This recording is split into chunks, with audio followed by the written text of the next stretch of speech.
Labis ang gatos ng mga urig sa Ragay, Camarines Sur, kinaipuhan na i-depopulate huli sa African swine fever. Mga hog raisers sa pink zone o ASF-free na mga lugar pwede subuot na mag-apply ng insurance sa PCIC como pag-andam sa posibleng epekto kanhelang sa saindang mga ataman. Uya ang report ni Jessica Kalinog.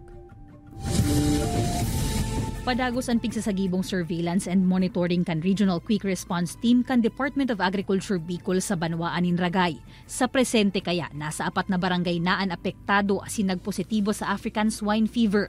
Ang mga urig na yaon sa 1 kilometer hali sa ground zero, pig-depopulate na. Labis ang gatos na mga urig na pagsadiri kan 15 mga backyard hog raiser ang naapektaran kaini. Noon, ang DA ang nagbibigay ng indemnification na 5,000 per head. Pero since 2022, napunta na sa PCIC yung indemnification. Meron ng grading na ginagawa. And libre naman ang pag-ano niyan.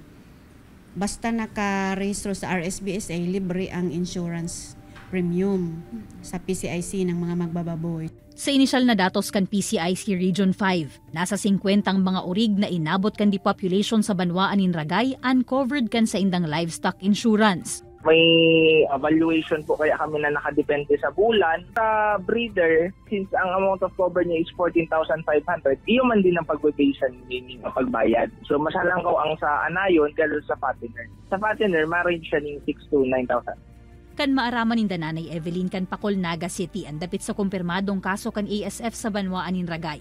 Urog pasubuot sindang nagin istrikto sa pagpapalaog nin ibang tao sa saindang urigan. Pirming piglilinigan asin pigdidisinfect ang lugar. Ang mga ipapakakan sa atamang urig sa indaman na pigpapakala kagaan. Ang technician may saro lang. Dahil na kami nagkukuha ang iba. Sa kaanong man na oras, halimbawa may hilang ang urig may na garo, nagluya-luya, apod ko tulos siya.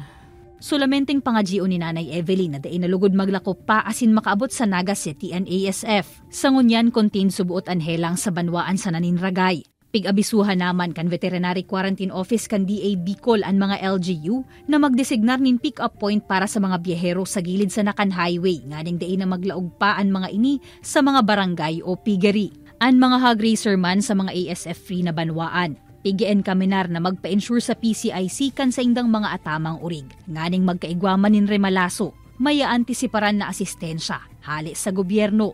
Kaibanan si Gerald Gandia, Jessica Kalinog, Balitang Bicolandia.